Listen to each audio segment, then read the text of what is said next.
Matthieu 5, 7.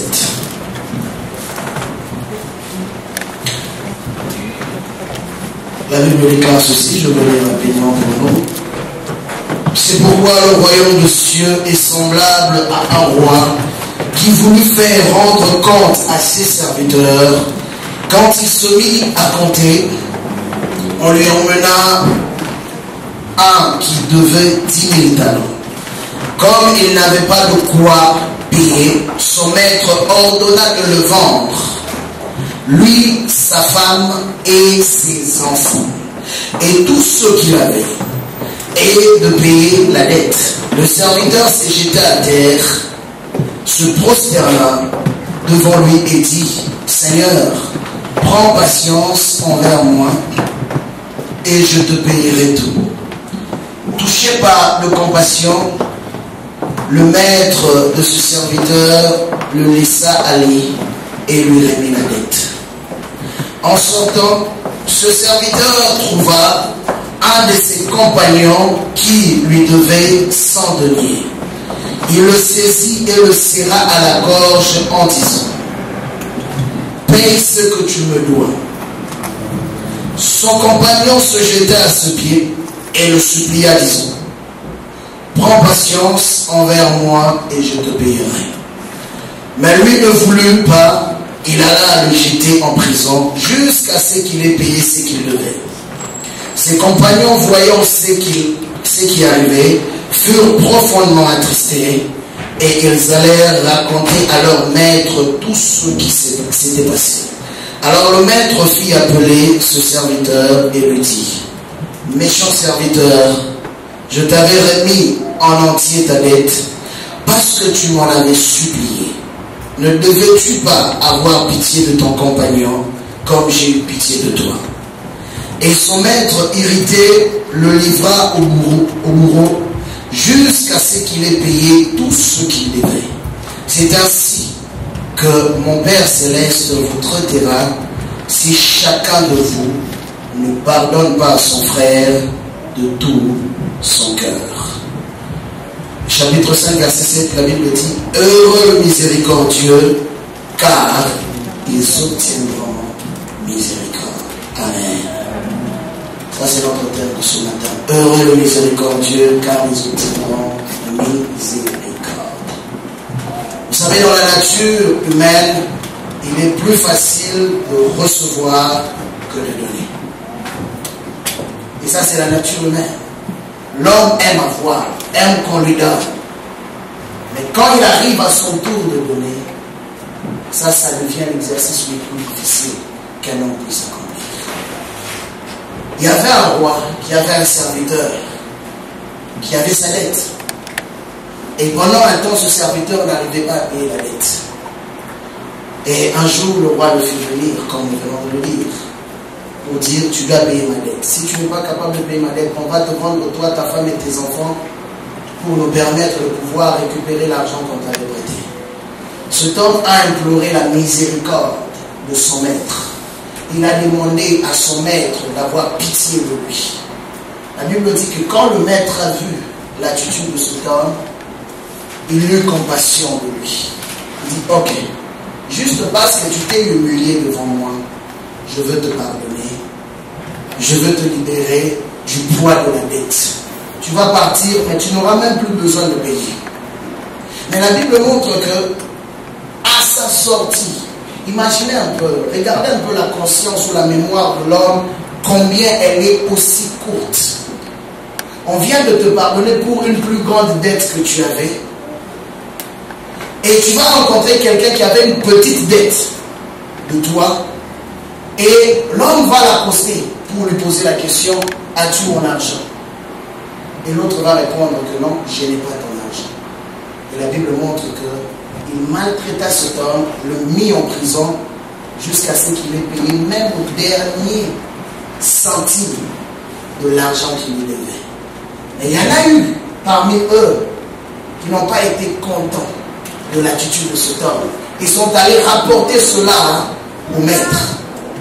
La Bible dit que ce même maître qui autrefois avait effacé la dette de cet homme. Quand il a pris ce que cet homme était en train de faire à ses semblables, il changea de position. Alors il dit, ok, toi, moi, je t'avais accordé grâce, faveur, que tu ne puisses plus payer. Je pensais que tu allais te servir de la leçon pour le faire à tes semblables, mais malheureusement, tu ne l'as pas fait. Alors juste à cause de cela, ta dette, tu la payeras encore plus durement. Et la Bible dit que le maître l'entraîna en prison jusqu'à ce que cet homme a été capable de payer aussi sa dette. Et Jésus-Christ nous parle de cette parabole juste pour nous donner une leçon. Et la leçon est simple, c'est la leçon du pardon. Bien aimé, comprenez que le Seigneur est un Dieu puissant, un Dieu grand, un Dieu rempli d'amour, un Dieu de justice. Mais en même temps, quand son peuple vient auprès de lui, après avoir connu, vous imaginez que l'adage courant du monde nous dit que quand on pardonne, on n'oublie pas.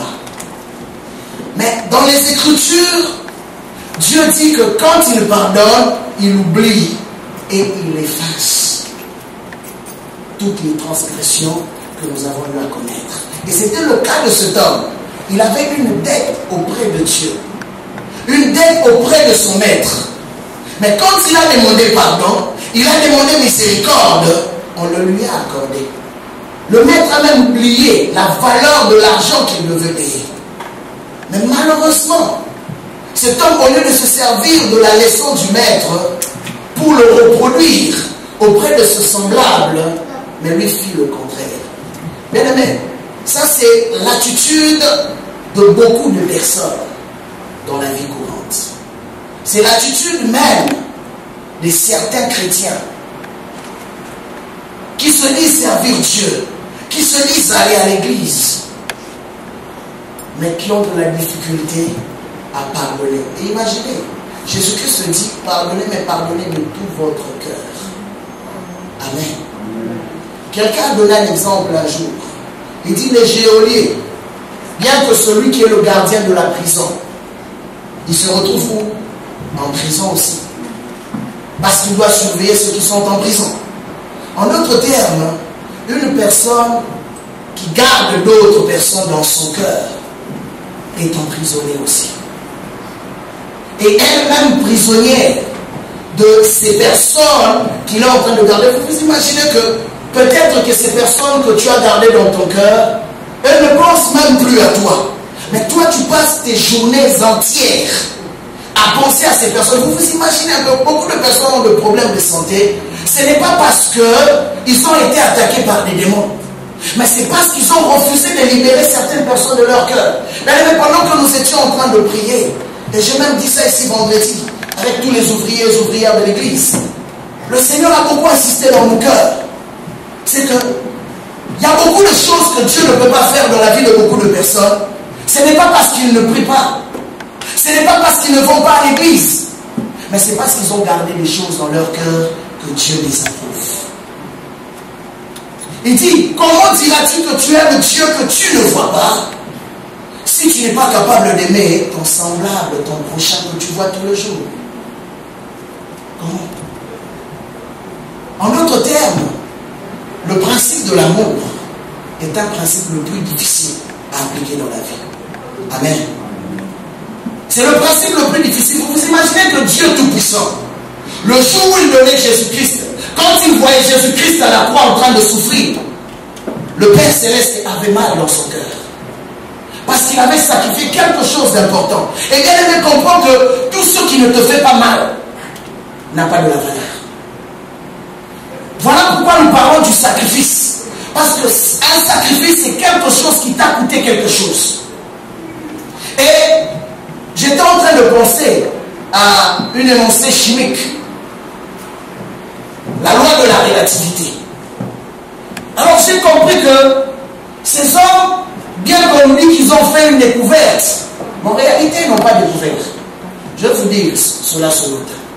En réalité, ils ont copié ce principe-là de la Bible. La Bible dit ceci. Heureux le miséricordieux, car ils obtiendront miséricorde. C'est-à-dire quoi? C'est que toi, tu es en train de faire à d'autres aujourd'hui, tu vas le réavoir demain. Et le principe de la relativité nous dit ceci. Rien ne se perd, rien ne se gagne. Et Jésus-Christ va ajouter ceci en disant que celui qui aura perdu sa vie aujourd'hui va faire quoi? Va la retrouver. Alors en cela, je dis, waouh, ces chimistes sont très intelligents. Ils avaient lu la Bible. Amen. Parce que la loi de la relativité ne date pas de longtemps. Mais cette écriture de la Bible date de plus de 2000 ans. Que Jésus-Christ avait eu à prononcer ces paroles, que les rois et les gens qui sont venus avant lui ont eu à prononcer. Imaginez que Salomon, aux temps anciens, a eu à dire qu'il n'y a rien de nouveau sous le soleil. Le même principe qui se sont appliqués hier s'appliquera encore aujourd'hui. Et c'est juste pour nous emmener à comprendre que avec Dieu, Dieu a un fonctionnement avec les hommes. Dieu a un fonctionnement pour la bénédiction de tout un chacun. Mais pour que la bénédiction de Dieu puisse prendre place dans la vie de son peuple, le peuple doit apprendre à appliquer les principes de Dieu. Et quand les principes de Dieu ne sont pas appliqués, la bénédiction de Dieu ne peut pas se manifester. Parce que oui, le peuple de Dieu est appelé à prier. Le peuple de Dieu est appelé à chercher la face de Dieu. Mais bien aimé, quand tu viens devant Dieu, Dieu ne regarde juste pas les paroles que tu prononces de ta bouche. Mais Dieu regarde ce qui se trouve dans ton cœur. Voilà pourquoi Jésus-Christ a dit aux hommes de son temps, il dit, vous regardez à ce qui frappe l'œil, et moi je regarde à ce qui est à l'intérieur. Qu'est-ce qui est à l'intérieur de toi? Tu pries Dieu, que Dieu te fasse grâce. Mais je veux te poser la question, as-tu fait grâce à ceux qui t'ont fait du mal? Avons-nous fait grâce à ceux qui nous ont fait du mal? Avons-nous pardonné ceux qui nous ont blessés?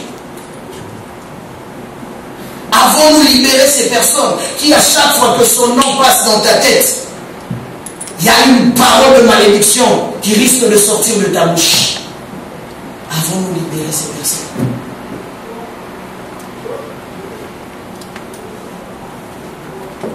Dieu nous regarde aujourd'hui.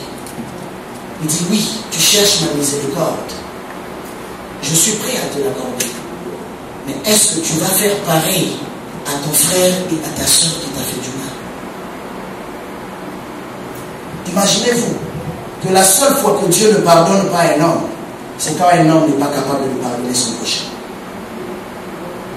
Un jour, je disais à quelqu'un, la personne était en train de regarder une autre personne. Et pendant que la personne regardait cette personne, la personne a commencé à dire beaucoup de choses. Oh, cette personne-là n'est pas belle.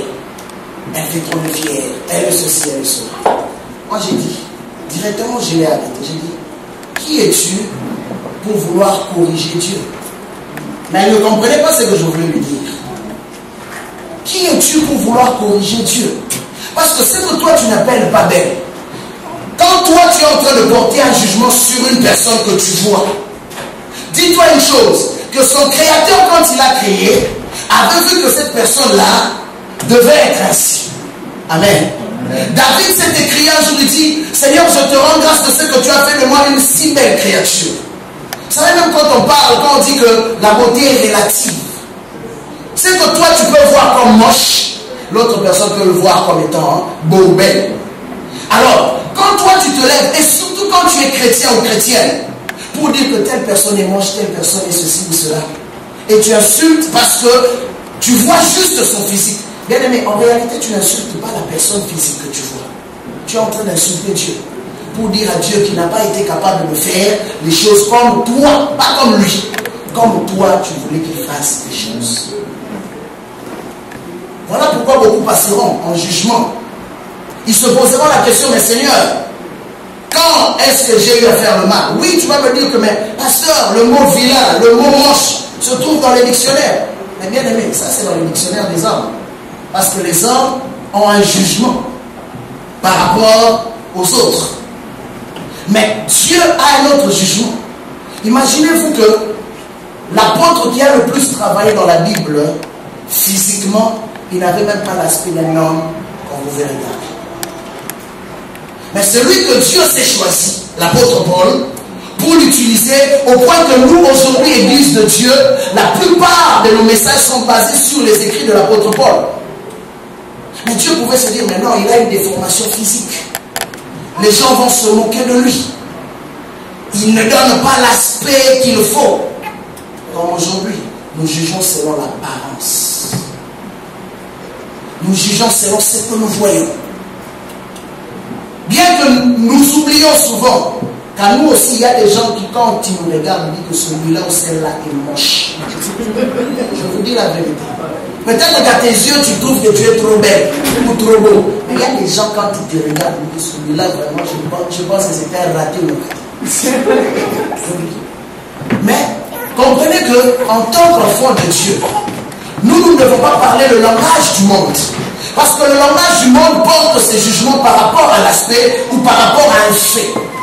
Mais nous, notre jugement doit être basé par rapport à la parole de Dieu. Et quand la Bible dit que si toi, humain, tu es capable de faire miséricorde aux autres, Dieu Tout-Puissant le fera de même.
De faire miséricorde aux autres, Dieu Tout-Puissant le fera de même. Et vous comprenez une chose.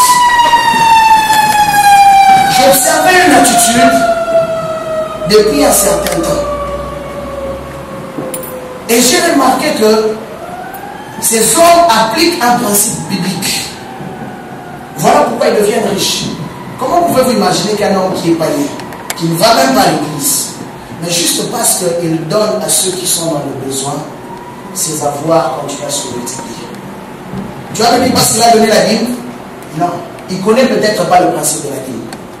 Il ne connaît peut-être pas le principe de l'offrande. On lui a peut-être jamais prêché. Mais il a compris que, étant un homme qui a bénéficié de la grâce de Dieu d'avoir des biens, s'il rencontre sur son chemin ceux qui sont dans le besoin, je dois subvenir à leurs besoins. Et il le fait. Et il s'étonne, vous vous étonnez que pendant des siècles, pendant des années, ces hommes reçoivent encore plus et plus et plus. Dieu dit au temps de Noé, après le déluge, il dit aussi longtemps que la terre va exister, la loi de la semaille et de la moisson subsistera. Ce qui veut dire ceci, c'est que toi tu sèmes mon bien aujourd'hui, tu vas le rencontrer demain. Si tu pardonnes, bien aimé, tu ne connais pas ce que tu vas faire demain. Je vous dis la vérité. Je ne t'encourage pas à aller faire le mal. Comprenez-moi très bien. Ouais. Tu ne sais pas qu'est-ce qui va t'arriver demain. Parce que je connais quelqu'un qui avait l'habitude, quand il voyait l'autre tomber, de passer partout, de prendre tous les versets bibliques qui condamnaient ça.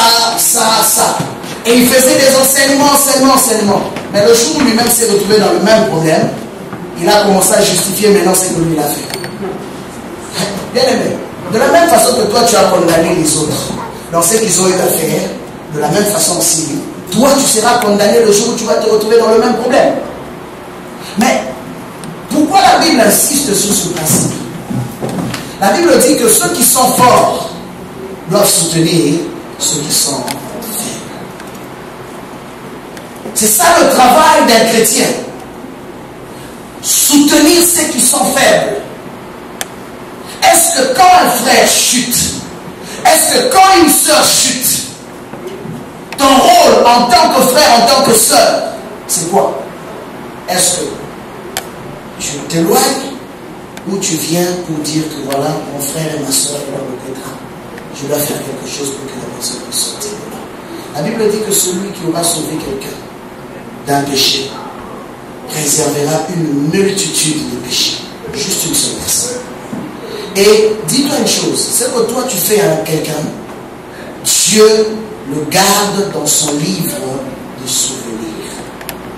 Un jour, quand tu seras en face d'un problème, quand tu vas rappeler à Dieu, ou quand quelqu'un priera pour toi, pour dire à Dieu, Seigneur, souviens-toi de ce que cet homme ou cette femme a eu à faire pour moi un jour.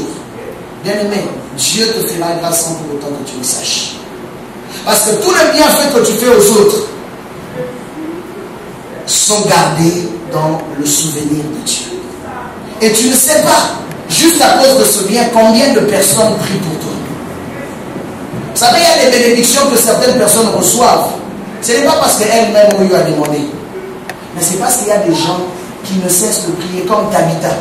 La Bible dit que quand cette femme était morte, les gens ont supplié Pierre. Il dit, Pierre, s'il te plaît, peux-tu faire en sorte de prier Dieu que cette femme puisse ressusciter parce qu'elle a tellement fait du bien de son vivant. Bien aimé, il faudrait qu'aujourd'hui ta vie soit une vie qui reflète la vie de ta vie. Que si tu n'es pas là, que les gens sentent que non, il faut qu'elle soit là, il faut qu'il soit là. Parce que quand lui il est là, il y a une différence. Quand elle est là, il y a une différence. Mais bien aimé, pour avoir ce cœur, Dieu nous recommande d'abord de porter son cœur d'amour. Et son cœur d'amour consiste au fait d'être capable de faire miséricorde aux autres.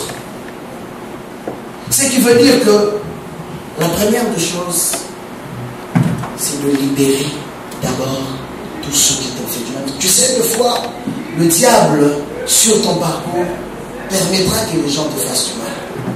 Permettra que les gens puissent te blesser.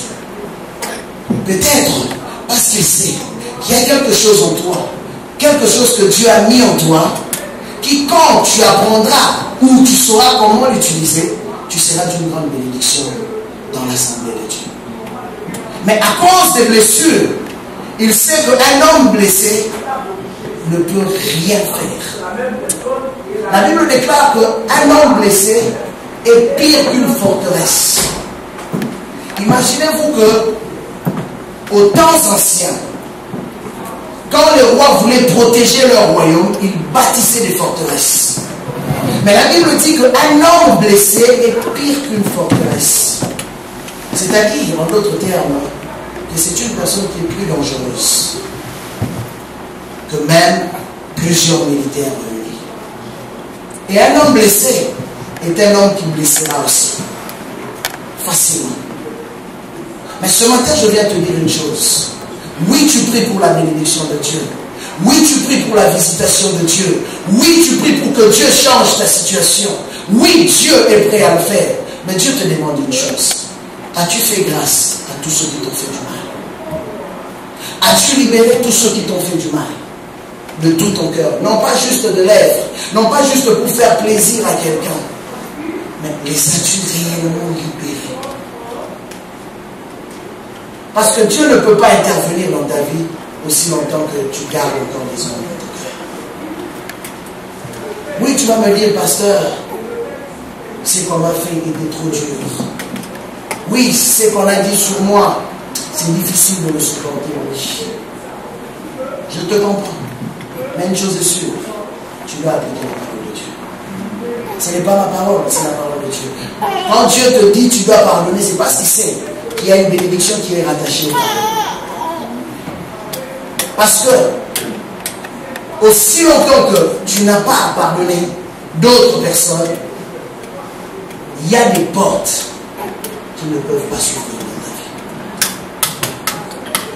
Il y a des choses qui ne peuvent pas se manifester dans ta vie. Voilà pourquoi Dieu insiste. Il dit oui, tu es un serviteur. Cet homme était au service du roi. Il avait des dettes. C'est comme pour dire que, bien aimé, même si toi tu dis que les autres t'ont fait du mal, mais regarde bien ta vie. Tu vas remarquer aussi que combien de fois toi tu blesses Dieu dans ton comportement. Un jour, quand on a amené la femme adultère devant Jésus, on dit que voilà, elle a fait ceci, elle a fait cela. Jésus-Christ pose une simple question. Il dit, dites-moi parmi vous qui n'a jamais péché. Les pharisiens, les maîtres de la loi. Mais je crois qu'ils allaient être prêts à répondre à Jésus. Il dit, dites-moi parmi vous qui n'a jamais péché, qu'ils prennent la pierre pour jeter sur cette femme. La Bible dit, ils ont commencé à disparaître un à un. Et la femme est restée seule. Et c'est ça l'attitude de la plupart des gens. Ils viennent pointer du doigt, blâmer. Oui, tel a fait ceci, tel a fait cela, tel a fait ceci, tel a fait cela. C'est bien beau. Mais bien aimé, je suis arrivé à un point où je pose une question aux chrétiens. Combien de fois seulement dans ta vie, tu as pris le temps, même après avoir appris la nouvelle, de fléchir tes genoux, intercéder, prier en faveur de ces hommes et de ces femmes qui sont tombés. L'autre fois, je nous ai dit ici, il y a un pasteur qui a dit que la plus grande armée qui tue ses propres soldats, c'est l'Église. Même la Croix-Rouge est prête à aller recueillir le corps des morts et les entretenir comme il le faut par respect du corps humain. Mais, chose grave, des fois, j'ai l'occasion d'aller sur Internet, de voir des émissions et des émissions, de voir combien même ceux qui vont à l'église sont capables de s'entretuer dans les lieux publics, là où tout le monde peut les entendre et les voir. Et ne pensez pas qu'en faisant cela, nous faisons justice. Bien aimé, s'il y a des choses qui ne sont pas correctes à l'église, je crois à la parole de Dieu, ça doit être réglé à l'église, pas à l'extérieur. Et c'est dans ça que consiste l'amour de Dieu. C'est que à chaque fois qu'il y a quelque chose qui n'est pas correct, oui, il y a la discipline, il y a la correction, mais ça doit être fait dans la maison de Dieu. Mais ce n'est pas dans le lieu public où même les gens qui ne connaissent pas Dieu vont apprendre ce qui se passe dans les églises. Mais bien aimé, pensez-vous que si ceux qui sont à l'extérieur apprennent ce que certains font, viendront-ils encore vers vous? Non. Parce qu'ils connaissent déjà toute votre vie. Voilà pourquoi l'Église aujourd'hui a besoin des vaillants héros de David, qui, même quand certaines personnes étaient capables de se dire que voilà, on va abandonner le roi parce qu'il y a eu ça, ils s'étaient dit, nous avons pris un engagement, nous serons fidèles jusqu'à la fin. Une fois, je disais ici que c'est facile de se dire chrétien. C'est facile d'aller à une église. Mais bien aimé, quand Dieu regarde, combien de fidèles Dieu peut retrouver dans une église? Combien de fidèles? Le mot fidèle n'est pas le fait d'avoir rempli un carnet pour dire que je suis membre de telle ou telle autre église. Non. C'est pas ça être fidèle. Ce mot-là est utilisé dans le mauvais sens. En réalité, quand nous disons qu'on est fidèle, c'est parce que quelque part nous avons décidé de marcher conformément à la parole de Dieu. C'est ça les fidèles. Et Jésus-Christ n'appelle pas disciple tout le monde. Il avait plusieurs personnes, des foules qui le suivaient. Mais Jésus-Christ ne les a jamais appelés disciples. Il dit que si vous demeurez dans ma parole, alors vous serez mes disciples. En d'autres termes, ce n'est pas tout le monde qui vient à l'église qui est disciple de Jésus-Christ. Mais Jésus-Christ est en train de chercher des vrais disciples en ce temps de la fin. Des hommes et des femmes qui ont pris l'engagement de vivre dans la fidélité. Des hommes et des femmes qui ont pris l'engagement d'obéir à sa parole. Des hommes et des femmes qui sont capables de se faire miséricorde les uns les autres. Des hommes et des femmes qui sont capables de prier les uns pour les autres. C'est ça que le Seigneur est en train de chercher. Parce qu'une chose est sûre, si tu es une bénédiction pour l'autre, un jour, Dieu suscitera une autre personne qui sera une bénédiction pour toi. Quand tu seras dans le pétrin, tu verras quelqu'un viendra de nulle part, que Dieu dépêchera uniquement pour toi. Parce qu'un jour, tu avais sémé dans la vie d'une personne. Ne regrette jamais le bienfait que tu fais. Parce que c'est une sémence. Les sémeurs, il n'y en a plus beaucoup. La Bible dit qu'au temps de la fin, le mal, l'iniquité va tellement s'accroître que l'amour du plus grand nombre va faire quoi? Va se refroidir. Non seulement que l'amour pour Dieu se refroidit, l'amour du prochain aussi se refroidit. Voilà pourquoi vous allez retrouver des indifférents. Or, dans l'église, on ne peut pas retrouver des indifférents. Des hommes et des femmes qui sont complètement indifférents par rapport à ceux qui arrivent dans la vie des autres. Mais Dieu veut ce matin que tu comprennes une chose. Tu cherches beaucoup de choses, oui. Il peut te le donner, il a la capacité. Et te demande une chose. As-tu fait grâce? As-tu fait miséricorde à tous ceux qui t'ont fait du mal? As-tu libéré ces personnes pour que lui puisse le faire pareil aussi?